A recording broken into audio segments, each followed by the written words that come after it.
الحمد لله نحمده ونستعينه ونستغفره ونعوذ بالله من شرور أنفسنا ومن سيئات أعمالنا من يهده الله فلا مضل له ومن يضلله فلا هادي له ونشهد أن لا إله إلا الله وحده لا شريك له وأشهد أن محمدًا عبده ورسوله أما بعد فإن خير الحديث كتاب الله وخير الهدي هدي محمد صلى الله عليه وسلم وشر الأمور محدثاتها وكل محدثة بدعة وكل بدعة ضلالة وكل ضلالة في النار. أعوذ بالله من الشيطان الرجيم. ألف لام ميم ذلك الكتاب لا ريب فيه هدى للمتقين.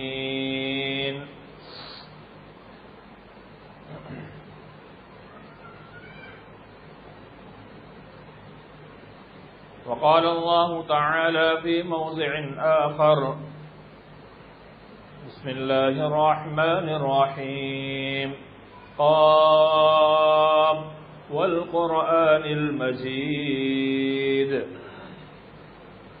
محترم سامعین،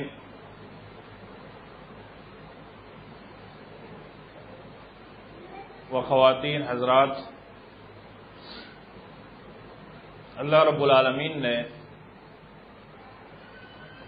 ہم انسانوں کو اس دنیا میں پیدا فرمایا.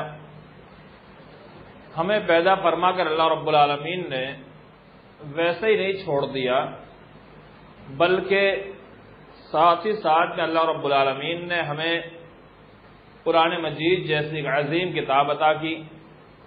اللہ کے رسول صلی اللہ علیہ وسلم پر قرآن مجید کا نزول شروع کیا. اللہ رب العالمین نے اس کلام پاک کو رمضان مبارک کے اندر نازل فرمایا.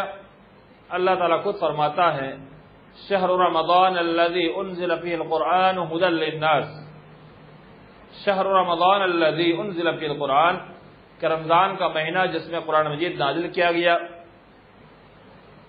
ھدی للناس، لوگوں کے لیے ہدایت. اور یہ اللہ نے ارشاد فرمایا الف لام میم ذالک الکتاب لا ریب فیہ، یہ وہ کتاب ہے لا ریب فیہ جس میں کسی بھی قسم کا کوئی شک و شبہ نہیں پایا جاتا. ھدی للمتقین، اور یہ کتاب متقیوں کے لیے ہدایت ہے. یعنی دو آیت آپ کے سامنے پیش ہوئی. ایک آیت جس کے تعلق سے اللہ نے فرمایا کہ ہم نے قرآن مجید کو رمضان مبارک میں نازل کیا اور لوگوں کے لیے ہدایت ہے. اور دوسری آیت جو میں نے آپ کے سامنے پیش کی جس میں اللہ رب العالمین نے کہا ذالک الکتاب لا ریب فیہ ھدی للمتقین، کہ یہ کتاب متقیوں کے لیے ہدایت ہے. ایک مقام پر اللہ رب العالمین نے کہا کہ خالص متقیوں کے لیے رہنمائی کرنے والی کتاب ہے، اور ایک مقام پر فرمایا تمام لوگوں کے لیے ہدایت کرنے والی کتاب ہے. تو قرآن مجید ایک عظیم کتاب ہے. اس کی وضاحت انشاءاللہ میں آگے چل کے کر رہا ہوں. یہی قرآن مجید ہے جس کے تعلق سے انشاءاللہ آج خطبے میں گفتگو ہوگی. اللہ رب العالمین کلام پاک میں ارشاد فرماتا ہے انا نحن نزلنا الذکر وانا له لحافظون، کہ ہم نے اس قرآن مجید کو نازل کیا، ہم نے اس قرآن مجید کو اتارا. وَإِنَّا لَهُ لَحَافِظُونَ، اور ہم ہی اس کی حفاظت کرنے والے ہیں. یعنی قرآن مجید ایک ایسی کتاب ہے دنیا کے اندر ساری کتابوں سے بڑھ کر، ساری کتابوں سے اس کا مرتبہ اونچا ہے، اس لیے کہ اللہ رب العالمین نے کہا کہ میں نے نازل کیا اور اس کی حفاظت ذمہ داری مجھ پر ہے. پھر ایک مقام پر اللہ رب العالمین نے ارشاد فرمایا لا تحرک به لسانك لتعجل به، ان علینا جمعہ وقرآنہ فاذا قرأناہ فاتبع قرآنہ، کہ اپنی زبان کو اے نبی صلی اللہ علیہ وسلم زیادہ حرکت نہ دیجیے۔ جب قرآن مجید کا نزول ہوتا تو ابتدائی دور میں اللہ کے رسول صلی اللہ علیہ وسلم اسے یاد کرنے کے لیے بڑی تیزی کے ساتھ پڑھتے تھے، کہیں ایسا نہ ہو کہ فرشتے قرآن مجید کو لے کر آ رہے ہیں اور آیت اتر جائے، پتہ نہیں میں بھول جاؤں، میرے ذہن سے نکل جائے۔ تو اللہ نے کہا لا تحرک به لسانک لتعجل به، اے نبی صلی اللہ علیہ وسلم آپ اپنی زبان کو زیادہ حرکت نہ دیجیے۔ ان علینا جمعہ وقرآنہ، یقیناً بے شک ہم اس قرآن کو جمع کر دیں گے۔ فَإِذَا قَرَأْنَاهُ فَاتَّبِعْ قُرْآنَهُ، جب ہم تمہیں پڑھا دے تو اس کے بعد تم پڑھو، یعنی جب فرشتے تمہارے پاس لے کر پہنچ جائے تو فوراً نہ پڑھنا شروع کر دو اور تیزی سے نہ پڑھو، بلکہ فرشتے پڑھا دے اس کے بعد پڑھنا شروع کرو۔ یہی قرآن مجید جس کے تعلق سے اللہ رب العالمین نے ارشاد فرمایا وَإِذَا قُرِئَ الْقُرْآنُ فَاسْتَمِعُوا لَهُ وَأَنصِتُوا لَعَلَّكُمْ تُرْحَمُونَ۔ وَإِذَا قُرِئَ الْقُرْآنُ، جب قرآن پڑھا جاتا ہے، جب قرآن کی تلاوت کی جاتی ہے، جب قرآن تمہارے سامنے پیش کیا جاتا ہے، فَاسْتَمِعُوا لَهُ، تو اس قرآن مجید کو غور سے سنو، وَأَنصِتُوا، اور خاموش رہو، لَعَلَّكُمْ تُرْحَمُونَ، تاکہ تم پر رحم کیا جائے۔ یہ صحابہ اکرام رضوان اللہ علیہم اجمعین کے دور میں اللہ رب العالمین نے یہ حکم دیا تھا، اور یہ حکم تا قیامت باقی رہنے والا حکم ہے۔ اللہ رب العالمین نے پوری انسانیت کو یہ حکم دے دیا، اس کے اندر صرف کوئی خاص طبقہ نہیں ہے۔ وَإِذَا قُرِئَ الْقُرْآنُ، جب کبھی قرآن پڑھا جائے، آج ہمارے پاس ہو یا کہیں بھی قرآن پڑھا جا رہا ہو، ہم اس قرآن کو سنیں تو غور سے سنیں، وَأَنصِتُوا، اور خاموشی اختیار کر لیں اور غور سے سننے لگ جائے، لَعَلَّكُمْ تُرْحَمُونَ، تاکہ رحم کیا جائے۔ اللہ کی رحمت کا انسان ہر گھڑی محتاج ہے، ہر لمحے محتاج ہے۔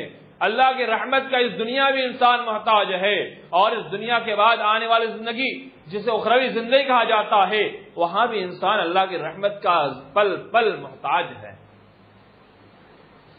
چند قرآن کی آیت آپ کے سامنے پیش فرمائی، یہ اور بہت سارے قرآن کے متعلق اللہ رب العالمین نے آیت نازل فرمائی ہے، لیکن چند آیتوں کو لے کر انشاءاللہ آج کے خطبے میں گفتگو کی جائے گی۔ پہلی آیت آپ کے سامنے پیش کی، شہر رمضان الذی انزل فیہ القرآن ھدی للناس، اللہ رب العالمین نے کہا کہ تمام لوگوں کے لیے ہدایت ہے، تمام لوگ کے لیے ہدایت۔ یہ کس معنی میں ہے؟ یعنی جو بھی چاہے کافر ہو، چاہے مشرک ہو، چاہے عقیدہ رکھنے والا، چاہے عقیدہ اس کا برا ہو، ضلالت پر ہو، گمراہی میں ہو، یعنی کسی بھی ناحیے سے، کسی بھی اعتبار سے اگر گمراہی پر چل رہا ہے، قرآن مجید کے سامنے پڑھا جائے، قرآن مجید تلاوت کی جائے تو انشاءاللہ اسے ہدایت ضرور ملے گی۔ اِنَّكَ لَا تَهْدِي مَنْ أَحْبَبْتَ وَلَكِنَّ اللَّهَ يَهْدِي مَن يَشَاءُ، اے نبی صلی اللہ علیہ وسلم آپ جسے چاہے ہدایت نہیں دے سکتے ہیں، بلکہ اللہ جسے چاہتا ہے ہدایت دیتا ہے۔ اللہ رب العالمین نے اس کے نصیب میں ہدایت لکھی ہوگی تو اس قرآن کی تلاوت سے، قرآن کے پڑھنے سے، قرآن کے سننے سے ضرور ہدایت ملے گی۔ اس لیے کہ اللہ رب العالمین نے ارشاد فرمایا وَإِذَا تُلِيَتْ عَلَيْهِمْ آيَاتُهُ زَادَتْهُمْ إِيمَانًا، جب ان پر اللہ کی آیت تلاوت کی جاتی ہے تو ان کے ایمان میں زیادتی ہوتی ہے۔ یہ کون لوگ ہیں؟ یہ ان کافروں کے علاوہ، مشرکین کے علاوہ جو اہل اسلام ہے، جو مسلمان ہے، جو اللہ رب العالمین کے فرامین کو ماننے والے ہیں، شریعت اسلامیہ کو فالو کرنے والے ہیں، جب ان کے اوپر اللہ کی آیت پڑھی جاتی ہے، اللہ کی آیت تلاوت کی جاتی ہے تو ان کے ایمان میں زیادتی ہوتی ہے، ان کا ایمان بڑھتا ہے۔ یعنی گمراہی جو ان پر آ رہی تھی، اس لیے کہ ہر انسان جس کے ساتھ شیطان لگا ہوا ہے اور یہ شیطان چاہتا ہے کہ ہم گمراہ کر دے، ہم فلاں آدمی کو جہنم میں لے جائے، اس لیے کہ شیطان مردود ہے جس نے اللہ رب العالمین سے وعدہ لیا ہے کہ اللہ تو مجھے قیامت تک کی مہلت دے دے، میں تیرے پورے کے پورے بندوں کو میں جہنم رسید کر دوں گا۔ تو اللہ رب العالمین نے کہا جا تجھے مہلت دی جاتی ہے، لیکن چند بندے ایسے ہوں گے جسے تو نہیں گمراہ کر پائے گا، نہیں بہکا پائے گا۔ تو شیطان ہر انسان ساتھ لگا ہوا ہے، اور شیطان کی کوشش رہتی ہے، شیطان یہ کوشش میں لگا ہوا ہے کہ وہ گمراہ کر دے، وہ بہکا دے۔ گمراہ کرنے کے لیے شیطان ہما وقت تیار رہتا ہے، ہمیں تیار رہنا ہے کہ ہم شیطان سے کیسے بچے۔ اس لیے اللہ رب العالمین کلام کو ہم ہما وقت اپنے ساتھ رکھے، اس کو تلاوت کرتے رہے، اس کو پڑھنے کا اہتمام کریں۔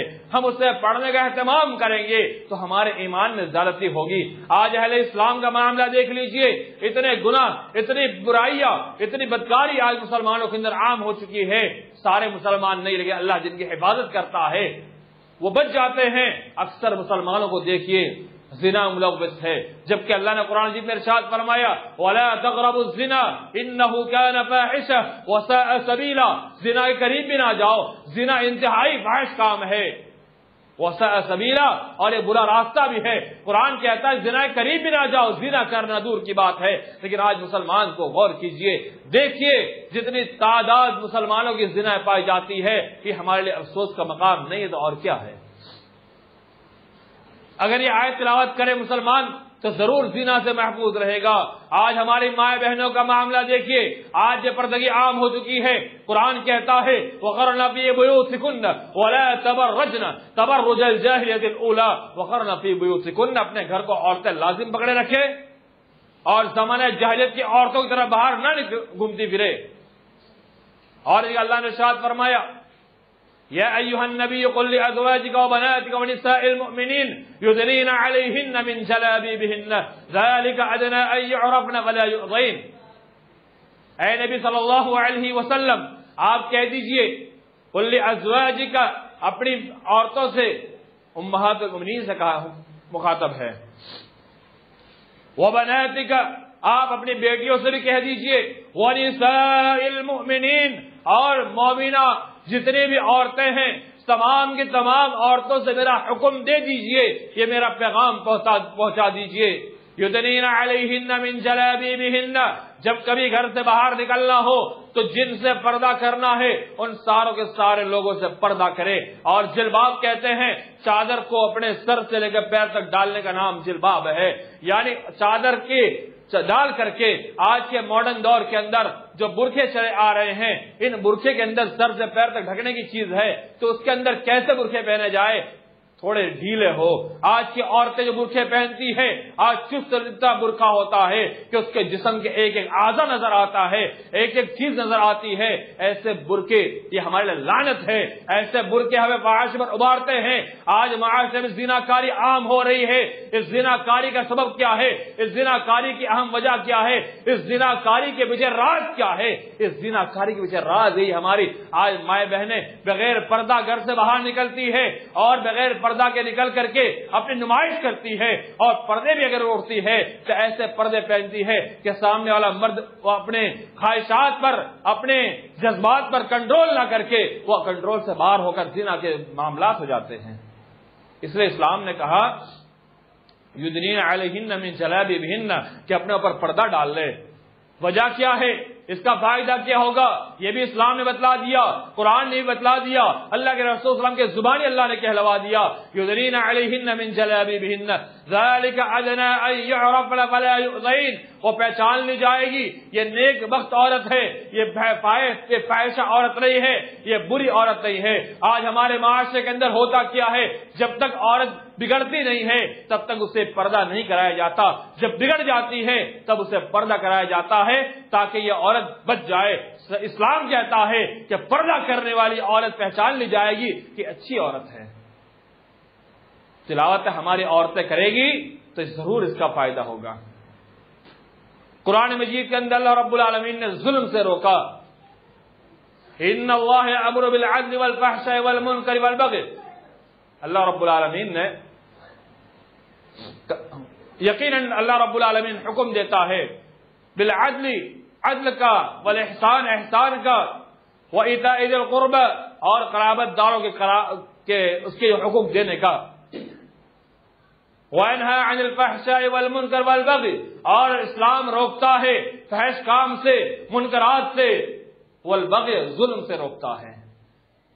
آج دیکھیے یہ ایک آیت جس کے بارے میں مفسرین نے کہا کہ اتنی جامع آیت ہے، اتنی جامع آیت ہے کہ اس کے اندر اللہ رب العالمین نے 3 اوامر ایسے بیان فرمائے 3 کام کرنے کے ایسے بتلائے جو پورے ہماری زندگی تعلق رکھتے ہیں، اور 3 کاموں سے روکا، وہ کام 3 ایسے ہیں جو ہماری پوری زندگی سے تعلق رکھتے ہیں۔ فحش کام اس سے روکا گیا، منکرات جتنے حرام چیز سب سے روکا گیا، اور بالبغی ظلم سے روک دیا گیا۔ لیکن آج معاشرے میں دیکھیے ظلم عام ہوتا جا رہا ہے، ایک بھائی اپنے سگے بھائی کو مارنے پہ تلا ہوا ہے، آج ایک بھائی دوسرے بھائی کا مال کھانے پہ تلا ہوا ہے، جبکہ اللہ نے کہا آپس میں دوسرے کا مال باطل طریقے سے نہ کھاؤ، وَلَا تَأْكُلُوا أَمْوَالَكُمْ بَيْنَكُمْ بِالْبَاطِلِ، باطل طریقے سے اپنا مال آپس میں نہ کھاؤ۔ تو قرآن مجید یہ چند مثالیں آپ کے سامنے میں نے پیش کی کہ جب انسان قرآن کی تلاوت کرے گا، اہل ایمان یعنی ایمان والا قرآن کی تلاوت کرے گا، اس کے ایمان میں زیادتی ہوگی، اور جب تلاوت کرے گا تو اس کے مفاہیم کو سمجھے گا۔ اللہ نے فرمایا أَفَلَا يَتَدَبَّرُونَ الْقُرْآنَ أَمْ عَلَى قُلُوبٍ أَقْفَالُهَا، کہ ان کو کیا ہو گیا، قرآن مجید میں غور و فکر نہیں کرتے، قرآن مجید تدبر نہیں کرتے، قرآن مجید کے اندر اس کے ایک ایک حرف، ایک ایک معنی، ایک ایک بات پر غور کیوں نہیں کرتے؟ کیا ان کے دلوں پر تالے لگے ہوئے ہیں؟ یا کفار مشرکین کے بارے میں آیت نازل ہوئی ہے۔ لیکن اگر اعلی پیمانے پر دیکھا جائے، مسلمانوں کا مشاہدہ کیا جائے تو آج کتنے مسلمان جو قرآن کو سمجھتے ہیں، کتنے مسلمان جو قرآن کو ترجمے کے ساتھ سمجھتے ہیں؟ 100 میں سے 20% ایسے مسلمان ہیں جو ترجمے کے ساتھ قرآن کو سمجھتے ہیں، ورنہ اکثر قرآن کو پڑھتے بھی نہیں ہیں، اور پڑھتے ہیں تو ترجمہ نہیں سمجھتے ہیں، اس کا معنی نہیں سمجھتے ہیں، اس کے مفاہیم نہیں سمجھتے ہیں۔ اور ایک مقام پر اللہ نے ارشاد فرمایا افلا تدبرون القرآن ولو كان من عند غیر اللہ لوجدوا فیہ اختلافا کثیرا، کہ وہ قرآن میں غور و فکر کیوں نہیں کرتے، قرآن میں تدبر کیوں نہیں کرتے؟ قرآن کے علاوہ کوئی اور کتاب اگر ہوتی تو اس میں نہ جانے کے اختلافات ہوتے۔ آج دیکھیے کتنے اختلافات، جو آسمانی کتاب ہے، وہ آسمانی کتاب جو برحق ہے، جس کے بارے میں اللہ رب العالمین نے حفاظت ذمہ داری لی ہے۔ کچھ لوگ اعتراض کر سکتے ہیں اس آیت سے کہ اللہ نے قرآن کے بارے میں کہا جس میں اختلاف نہیں ہے، اس کے علاوہ ساری کتاب اختلاف ہے، یعنی منکرین حدیث کا اعتراض ہو سکتا ہے کہ قرآن کے علاوہ حدیث میں اختلاف نہیں۔ اللہ نے کہا انا نحن نزلنا الذکر وانا له لحافظون، ہم نے ذکر کو نازل کیا، ہم اس کی حفاظت ذمہ داری لے رکھی ہے۔ تو ذکر سے مراد معنی ذکر القرآن والسنہ، یعنی قرآن اور حدیث دونوں ذکر سے مراد ہے۔ کیوں؟ قرآن یہ بھی اللہ کی جانب سے اتاری ہوئی کتاب ہے، وہی ہے، اور احادیث یہ بھی اللہ کی جانب سے ہیں۔ وَلَوْ تَقَوَّلَ عَلَيْنَا بَعْضَ الْأَقَاوِيلِ، اگر اللہ کے رسول بعض اقاویل نہیں کہتے ہیں، اگر اللہ کے رسول اپنی طرف سے کوئی بات کہتے تو ہم ان کی صحرا کاٹ دیتے، اللہ نے کہا۔ اور سورہ قاف میں اللہ رب العالمین نے واضح طور پر ارشاد فرما دیا کہ اللہ کے رسول اپنے زبان سے کچھ نہیں کہتے، بلکہ اللہ کے رسول صلی اللہ علیہ وسلم کے پاس فرشتے وہی لے کر آتے ہیں، وہی آپ کہتے ہیں۔ اس سے کیا معلوم ہوا کہ احادیث نبویہ جتنی حدیثیں ہیں وہ ساری کی ساری اللہ کی جانب سے اتاری ہوئی حدیثیں ہیں، ساری کی ساری باتیں اللہ کی جانب سے اتاری ہوئی ہیں، یعنی ایک وحی جلی اور ایک وحی خفی، یہ دو چیز ہے۔ ایک وحی جلی یہ قرآن مجید ہے جس سے ہم تلاوت کرتے ہیں، اس کی تلاوت ہمیں ثواب ملتا ہے، اور وحی خفی یہ حدیث رسول ہے، سنت نبویہ ہے، اللہ کے رسول صلی اللہ علیہ وسلم کے ایک ایک پل، ایک ایک لمحہ، ایک ایک قول، ایک ایک فعل، یہ سارے کے سارے اللہ کی جانب سے ہیں۔ اور یہ وحی خفی یعنی اللہ کے رسول کے دل کے اوپر اتارا گیا، اللہ کے رسول نے عمل کر کے دکھلایا، لوگوں سے کرنے کا حکم دیا، اور اللہ کے رسول نے لوگوں کو بتلایا۔ تو دونوں چیز جس کا تعلق اللہ کے ساتھ ملا ہوا ہے، اس کے علاوہ جتنی کتابیں ہوگی ان ساری کتابوں میں اختلاف پایا جا سکتا ہے۔ تو قرآن مجید کے اندر اللہ رب العالمین نے کہا غور و فکر کریں، ایک ایک پوائنٹ پر، ایک ایک لفظ پر جب انسان تدبر کرے گا تو گمراہی سے محفوظ رہ جائے گا، گمراہی سے دور ہٹ جائے گا۔ لیکن آج مسلمانوں کے اندر اتنی زیادہ گمراہی ہو رہی ہے جس کی اہم وجہ قرآن مجید سے دوری ہے۔ قرآن مجید سے دوری بنائے رکھنے کی وجہ سے آج اتنے سارے مسلمان فحش کام پر اترے ہوئے ہیں، آج بہت سارے مسلمان ایسے ہیں جو نماز سے دور ہے، جبکہ رب نے کہا وہ اقیم الصلاۃ، نماز قائم کرو، اور 82 مقام ایسے ہیں قرآن مجید کے اندر جہاں اللہ رب العالمین نے نماز کا تذکرہ فرمایا، اور اللہ رب العالمین نے نماز کے تعلق سے حکم دیا، کہیں ڈرایا، کہیں اس کے چھوڑنے پر عذاب بتلایا. ما سلککم فی سقر قالوا لم نک من المصلین، تمہیں جہنم میں کس نے ڈال دیا؟ کہا ہم نماز نہیں پڑھا کرتے تھے. تو یہ اصولیین لکھتے ہیں، اصولیین یہ اصول بنایا ہے الامر یقتضی الوجوب والنہی یقتضی التحریم، کہ جتنے احکام ہے، جتنے حکم قرآن مجید کے اندر اللہ نے دیا، شریعت اسلامیہ نے جتنے کام کرنے کا ہمیں مکلف کیا ہے، وہ سارے کے سارے ہم پر واجب ہے. اور واجب کی تعریف کیا کی گئی ہے؟ واجب کے کرنے پر ثواب اور چھوڑنے پر گناہ ملتا ہے. کرنے پر ثواب اور چھوڑنے پر گناہ، یعنی اگر ہم نماز کو پڑھتے ہیں تو ثواب کے مستحق ہوتے ہیں، اور چھوڑتے ہیں تو ہم گناہ کے مستحق ہوتے ہیں. تو اللہ رب العالمین نے اپنے کلام پاک میں ارشاد فرمایا واقعی مسلح نماز قائم کرو. اور کہیں فرمایا ان المنافقین یخادعون اللہ خادعهم واذا قاموا الى الصلاة قاموا کسالى یراؤون الناس ولا یذکرون اللہ الا قلیلا، کہ منافقین کے بارے میں یہ منافق اللہ کو دھوکہ دینا چاہتے ہیں. اللہ کہتا ہے منافق اپنے آپ کو دھوکہ دے رہا ہے. وَإِذَا قَامُوا إِلَى الصَّلَاةِ قَامُوا كُسَالَىٰ، نماز پڑھتا ہے سستی کے ساتھ پڑھتا ہے، کبھی پڑھ لی کبھی چھوڑ دی، کبھی نماز کا موڈ بن گیا پڑھ لیا، عشاء کی نماز چھوڑ دی، فجر کی نماز چھوڑ دی، سو گئے، کام دھندے میں پھنس گئے، کچھ کام آ گیا چلو بعد میں پڑھ لیں گے، اللہ نے مہلت دے رکھی ہے چلو کوئی بات نہیں، اسلام میں آسانی ہے، لا اکراہ فی الدین، اسلام میں زبردستی نہیں ہے، لا نکلف اللہ نفسا الا وسعہا، اسلام وسعت سے زیادہ بوجھ نہیں ڈالتا ہے. ایسے آیت پیش کر کے یہ گمراہی کا راستہ اختیار کیا جاتا ہے اور بدلہ سوچتا ہے بعد میں نماز پڑھ لیں گے. اللہ کہتا ہے منافق جو نماز پڑھتے لیکن سستی کرتے ہیں. اور اللہ نے فرمایا ارأیت الذی یکذب بالدین فذلک الذی یدعو الیتیم ولا یحض علی طعام المسکین فویل للمصلین، نمازیوں کے لیے ویل ہے، الذین هم عن صلاتهم ساہون، کیسے نمازی جن کے لیے ویل ہے؟ اللہ نے کہا ایسے نمازی جو نماز میں سستی کرتے ہیں، نماز میں کاہلی برتتے ہیں. دیکھیے قرآن مجید ہر اعتبار سے ہمیں نماز پر ابھارتا ہے کہ نماز ہمارے پر 5 وقتہ فرض ہے، نماز اپنے مقررہ وقت پر واجب ہے.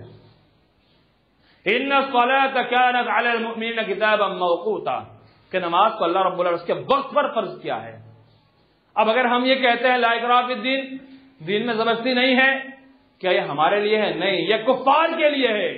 کفار کو دعوت دو، مان لے تو ٹھیک ہے، نہ مانے تو زبردستی نہیں کر سکتے، لیکن اسلام کو اپنانے والوں کے لیے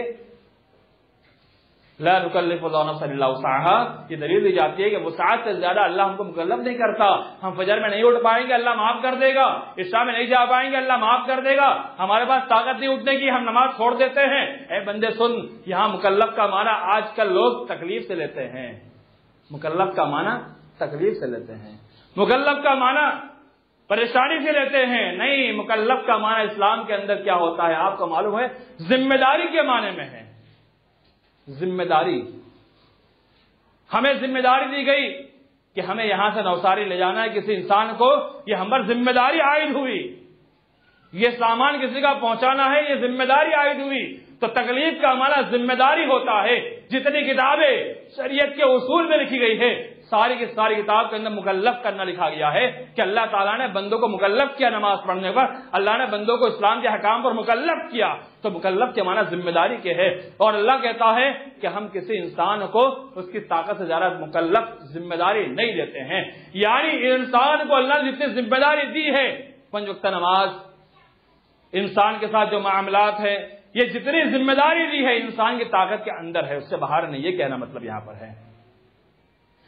اللہ تعالیٰ نے فرشتوں کو حکم دیا کہ آسمان کو اٹھائے رکھے، اللہ کے عرش کو اٹھائے رکھے، ہمیں ذمہ داری نہیں دی. سمجھانے کے لیے کہ آسمان اللہ کے عرش کو اٹھانے کی ذمہ داری کسے دی؟ فرشتوں کو دی، ہمیں نہیں دی. کیوں؟ ہمارے پاس طاقت نہیں ہے، ہمارے پاس بھی طاقت نہیں ہے، وسعت نہیں ہے، اس لیے ہمیں نہیں دی. اللہ رب العالمین نے بارش برسانے کی ذمہ داری ہم کو نہیں دی. کیوں؟ ہمارے پاس طاقت نہیں ہے اس کی ہم برسائے بارش کو. اللہ رب العالمین نے روح قبض کرنے کی طاقت ہم کو نہیں دی، فرشتوں کو دی. کیونکہ ہمارے پاس طاقت نہیں ہے، فرشتوں کے پاس طاقت ہے.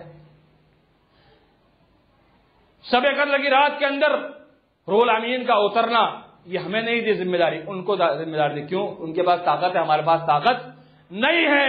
یہی مطلب ہے لا نکلف اللہ نفسا الا وسعها کا کہ ہمیں اللہ تعالیٰ نے انہی احکام کا ذمہ دار بنایا, ہمیں انہی احکام کو کرنے پر مکلف کیا جو ہمارے بس میں تھی. ہمارے بس سے زیادہ اسلام نے ہم پر کچھ بھی نہیں بوجھ ڈالا ہے, ہم پر کچھ بھی بوجھ نہیں ڈالا ہے. تو آپ غور کیجئے, شاید آپ سوچ رہے ہوں گے بڑی بھاری بھاری باتیں بتا رہا ہوں, لیکن قرآن مجید ایسی کتاب ہے جس کے بارے میں اللہ نے کہا وَإِذَا تُلِيَتْ عَلَيْهِمْ آيَاتُهُ زَادَتْهُمْ إِيمَانًا, جب بندہ اس کی تلاوت کرتا ہے تو اس کے ایمان میں بڑھوتری ہوتی, زیادتی ہوتی ہے. اور آگے آپ بتاتا ہوں, مجھے جس آیت کی تفسیر اور وضاحت کرنی تھی اس کے لیے میں اتنا لمبا وقفہ لیا, وہ ہے ذالک الکتاب لا ریب فیہ ھدی للمتقین. اللہ نے کہا ذالک الکتاب, یہ وہ کتاب ہے. یہاں پر ذالکہ کہا, ذالکہ. معترضین اعتراض کر سکتے ہیں کہ لفظ ذالکہ یہ بعید کا اشارہ ہے, دور کا اشارہ ہے, یعنی اس قرآن کے علاوہ دوسری کتاب مخاطب ہو سکتی ہے. لیکن آپ کو معلوم ہونا چاہیے بلاغت کا ایک قاعدہ یہ ہے کہ جب کسی کے ذہن کو متوجہ کرنا ہو اور کسی چیز کی اہمیت بڑھانا ہو, حیثیت بڑھانا ہو, خلاف قاعدہ کوئی چیز بیان کی جاتی ہے. جو قاعدہ اصل ہے کہ قریب کے لیے ضمیر جو لائی جائے گی, جو اس میں اشارہ لایا جائے گا وہ قریب کا لایا جائے گا, اور بعید کے لیے دور کے لیے اس میں اشارہ لایا جائے گا وہ دور کا لایا جائے گا. اللہ نے یہاں پر قریب کے لیے بعید کا اس میں اشارہ لا کر کے ہمیں ایک چیلنج دے دیا, کفار مشرکین کو چیلنج دے دیا کہ کتاب ایسی کتاب ہے لا ریب فیہ جس میں کوئی شک نہیں ہے. آج تک کوئی مائی کا لال اس قرآن مجید میں کوئی شک پیدا کر ہی نہیں پایا. کرنے کی کوشش بھی کی تو وہ ناکام و نامراد ہوا, یا تو اسلام لے آیا.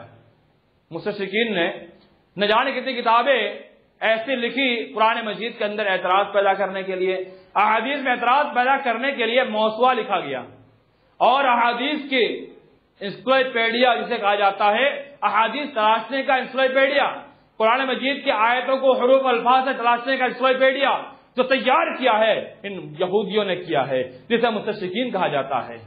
کیوں کیا؟ تاکہ اسلام پر اعتراض کریں, قرآن کو جھوٹی قرار دے, احادیث کو جھوٹ قرار دے. لیکن اللہ رب العالمین نے وہ ہمارے لیے اس کا ذریعہ آسان بنا دیا کہ ہم اس کا استفادہ کر کے بہت فائدہ اٹھاتے اس سے, اور وہ ناکام و نامراد ہو گئے اور وہ لوگ اسلام لے آئے.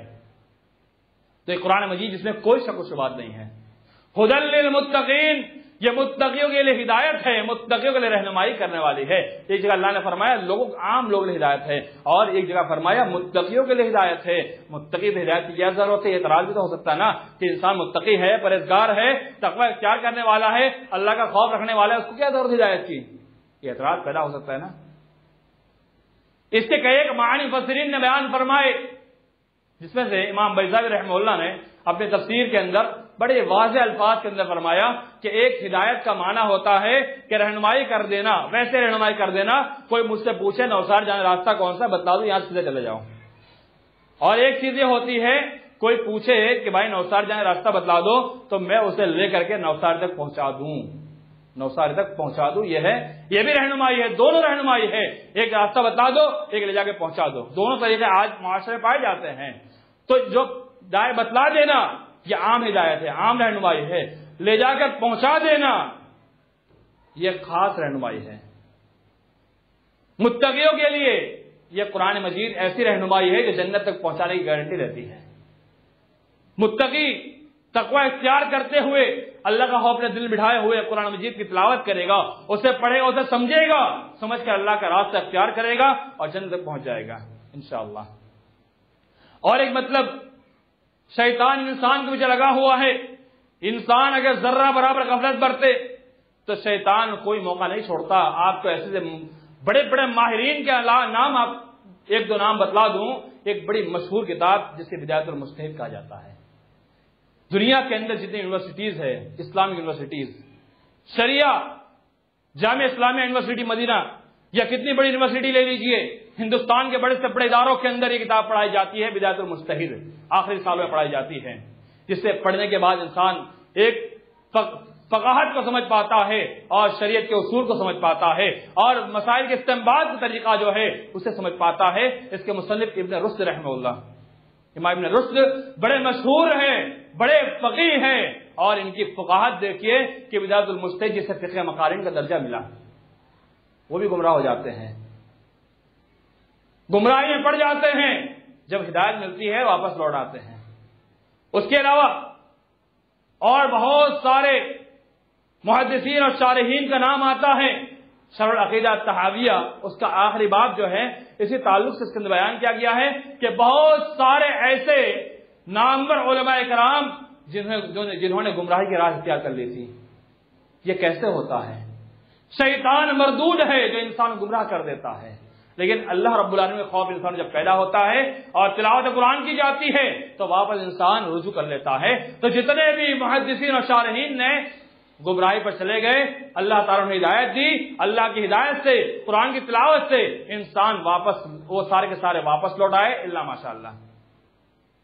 تو جب انسان گمراہی کے راستے پہ چل پڑے گا، اللہ کی طرف سے اسے ہدایت مل جائے گی، قرآن اسے ہدایت دے گا تو متقی انشاءاللہ گمراہی سے بچ جائے گا اور سیدھے راستے پہ آ جائے گا. اور یہ ہوگا کب؟ قرآن مجید کی تلاوت کے بعد ہوگا. ہم قرآن مجید کو پڑھتے ضرور ہے، اس کے معنی نہیں سمجھتے ہیں، اس کے مفاہیم نہیں سمجھتے ہیں. اللہ کیا کہنا چاہتا ہے، اللہ کیا مخاطب کرنا چاہتا ہے، اللہ ہمیں اندر کیا پیغام دینا چاہتا ہے، ان سارے پیغام کو ہمیں سمجھنے کی ضرورت ہے. کیونکہ قرآن کو ہم ریڈنگ لگا لیں گے ہمیں ثواب مل جائے گا. اللہ کے رسول صلی اللہ علیہ وسلم نے فرمایا حدیث کے اندر کہ جب انسان قرآن پڑھتا ہے اور قرآن کے ہر حرف پر 10 نیکیاں ملتی ہے. کہا میں نہیں کہتا کہ الف ایک حرف، لام ایک حرف ہے، میم ایک حرف ہے تو اس پر ایک نیکی نہیں، بلکہ ایک حرف پر 10 نیکیاں اللہ کے رسول نے فرمایا کہ انسان کو دی جاتی ہے. اور جب بندہ قرآن پڑھتا ہے جو اٹک اٹک کے پڑھتا ہے تو اس کو دگنا اجر ملتا ہے.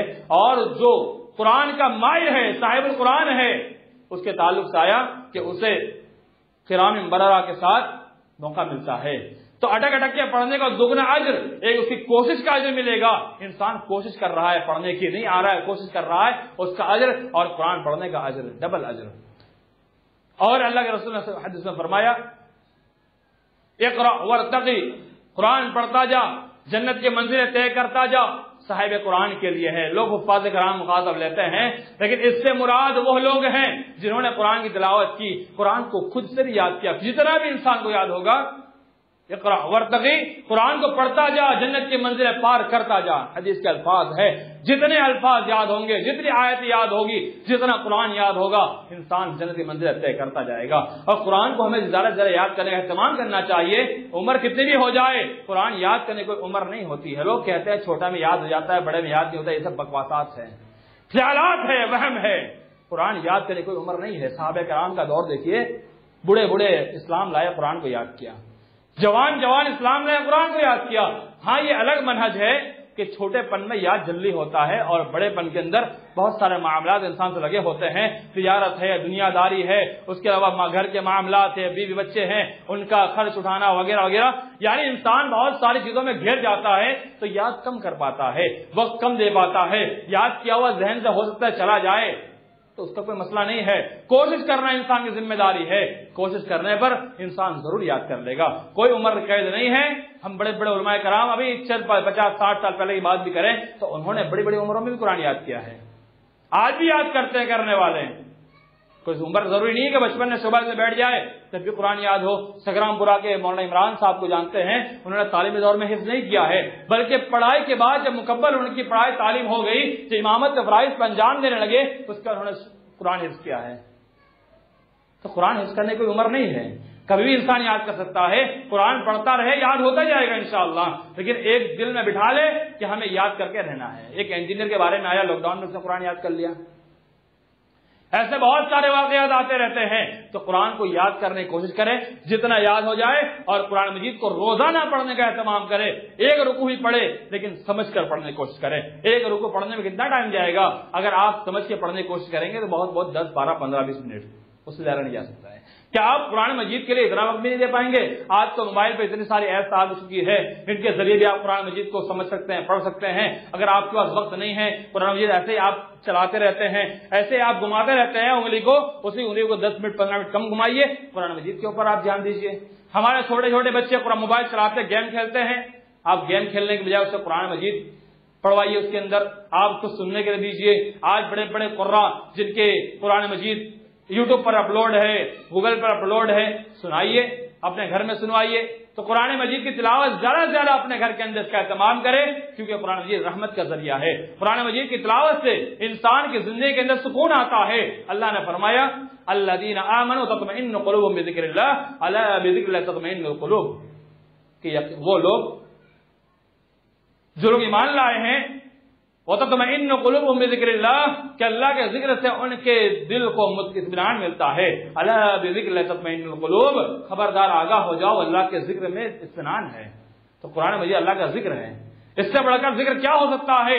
ہم اسے تلاوت کریں، ہم اسے پڑھیں، ہم اس کی تلاوت ہر حال میں کریں، قرآن مجید کو پڑھنے کا ایک معمول بنا لے، صبح سے لے کر شام تک میں کچھ پارے منتخب کر لے، ہمیں اتنا پڑھنا ہی پڑھنا ہے۔ ہم دوسرے ساری کتاب پڑھتے ہیں وہ بھی پڑھے، ساتھ میں قرآن بھی پڑھے، اور ساتھ میں حدیث کا بھی مطالعہ کرنا ضروری ہے کہ تفسیر بھی مختصر میں جہاں مل جائے ہم پڑھے۔ بڑی بڑی تفسیر پڑھنے کا نہیں کہا جاتا، بلکہ محسن البیان چھوٹی سی کتاب ہے تفسیر کی، اس کو پڑھے، اس میں بہت ساری باتیں مختصر میں آپ کو مل جائے گی۔ تو قرآن مجید کو سمجھ کر کے پڑھنے کی کوشش کریں، ہمارے بہت سارے معاملات حل ہو جائیں گے، اور ہمارے جو معاملات آج کل پھنسے رہتے ہیں وہ سارے معاملات کا حل قرآن مجید اور احادیث نبویہ میں ہمیں ضرور ملے گا۔ اللہ تعالیٰ ہم تمام مسلمان قرآن پڑھنے کی توفیق فرمائے۔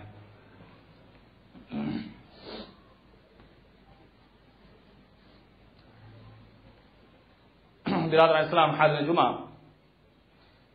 یہ قرآن مجید ایک ایسی عظیم اور انقلابی کتاب ہے کہ جسے پڑھنے کے بعد زمانہ جاہلیت میں ہونے والے جتنے بھی عداوتیں تھیں، برائیاں تھیں، زندہ درگور لڑکی کو زندہ زمین میں دفنا دینا، اور اس کے علاوہ ان کی خاندانی عصبیت اور ان کی خون کی جو لڑائی ہوا کرتی تھی کئی سال تک چلتی تھی، ایک دوسرے کے دشمن تھے اور وہ دوست بن کے رہ گئے۔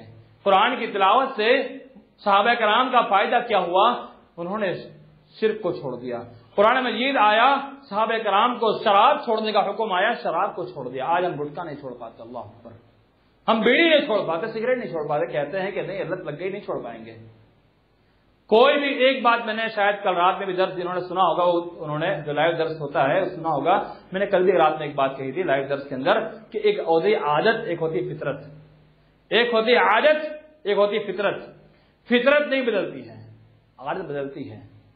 فطرت کیا ہوتی ہے؟ ہمارا سونا یہ فطرت ہے، ہر ایک کو سونا ہی سونا ہے، کھانا فطرت ہے، پینا فطرت ہے، سانس لینا فطرت ہے، یعنی ہمارے جو وہ چیز جو اس کے بغیر چل ہی نہیں سکتا ہے، کرنا ہی کرنا ہے، وہ فطرت ہے۔ بیت الخلا جانا، غسل کرنا، یہ ضروری چیز ہے، ہماری ضروریات میں سے فطرت ہے۔ ایک ہے عادت، لیٹ سے سونا، لیٹ سے اٹھنا، گٹکا کھانا، یہ کہتا نا یہ میری عادت بن چکی ہے، یہ عادت ہے، اور عادت چھٹتی ہے، فطرت نہیں چھٹتی، عادت چھٹ جاتی ہے۔ تو یہ عادت ہم نے گندی بنا رکھی ہے، اس عادت کو چھوڑنے کے لیے صحابہ کرام والا جذبہ ہونا چاہیے، صحابہ کرام والا ایمان ہونا چاہیے۔ صحابہ کرام کے نقش قدم پر چل کر جنت جانا تو ہم چاہتے ہیں، لیکن ان کی طرح ایمان کیوں نہیں ہمارے اندر آتا ہے؟ آئے گا، لیکن کب آئے گا؟ جب ہم یقین کے ساتھ یہاں پر بٹھائیں گے کہ ہمیں جنت پانے کے لیے جتنے راستے ہیں وہ سارے راستے کو طے کر کے جانا ہے، ضرور جنت ملے گی۔ تو صحابہ کرام نے قرآن سنتے ہی، قرآن کا حکم آتے ہی شراب کو چھوڑ دیا۔ صحابہ کرام نے قرآن کے آتے ہی ان کی دشمنی کو چھوڑ کر کے محبت میں تبدیل کر دی۔ قرآن کا حکم آتے ہی جنگ و جدال جو ان کے آپس کے تھے اسے ترک کر دیا۔ قرآن کے آتے ہی ظلم و زیادتی کو ختم کر دیا۔ قرآن کے آتے ہی ایک دوسرے کے باطل مال جو کھا رہے تھے ختم کر دیا۔ قرآن کے آتے ہی سودی کاروبار کو ترک کر دیا۔ قرآن کے آتے ہی انہوں نے جو بیٹیوں کو زندہ درگور کیا جاتا تھا، زندہ دفن کیا تھا، اس کو چھوڑ دیا۔ قرآن کے آتے ہی عورتوں کے مقام کو مزید بڑھا دیا۔ تو قرآن یہ مختصر آپ کے سامنے قرآن کے ایک ایک آیت کو، ایک ایک حرف کو ہم پڑھیں تو ہماری زندگی کے اندر ایک نیا بدلاؤ آئے گا، ہم ایک نئی زندگی جینا شروع کر دیں گے۔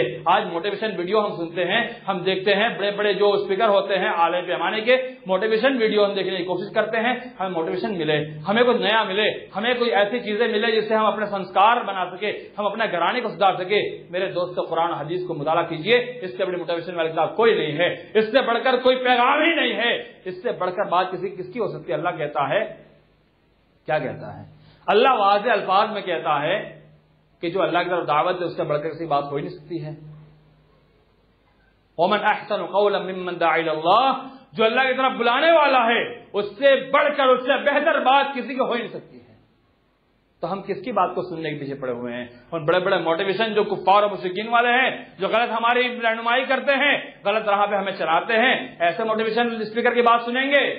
قرآن و سنت کی بات کو پڑھیے، سنیے، انشاءاللہ ضرور آپ کو فائدہ ہوگا۔ اللہ تعالیٰ تمام مسلمانوں کو قرآن و سنت کے مطابق زندگی گزارنے کا توفیق فرمائے، اور ہمارے اٹھنے بیٹھنے، ہمارے ہر معاملات قرآن و سنت کے مطابق کرنے کا توفیق فرمائے۔ ہماری عورتوں کے اندر بڑی ہی بے چینی اور بدعقیدگی پھیلی ہوئی ہے، یہ قرآن مجید سے دوری، حدیث سے دوری کی وجہ سے ہوتا ہے۔ آپ قرآن مجید کی ان کی تلاوت کروائیے، اپنے گھر میں آپ قرآن مجید کے پڑھنے کا اہتمام خود بھی کرے، بچوں سے کروائے، اپنے عورتوں سے کروائے، اور قرآن مجید کو پڑھے۔ آج کل ہوتا یہ ہے کہ عورتیں صبح اٹھتی ہے، صبح سے کام لگتی ہے، رات تک کوئی فرصت نہیں ملتی۔ صبح اٹھتے ہی پہلا کام نماز پڑھنے کے بعد قرآن تلاوت کرے اور ترجمے کے ساتھ پڑھے، مفاہیم سمجھے، اس کے بعد اپنا سارا کام شروع کرے، جھاڑو لگانا، کپڑے دھلنا، جو بھی کام ہے وہ سارے کریں، لیکن قرآن مجید کو ہر حال میں پڑھنے کا ایک معمول بنا لے۔ اللہ تعالیٰ ہم تمام کو صحیح معنی اس کی توفیق عطا فرمائے۔ آمین۔ وآخر دعوانا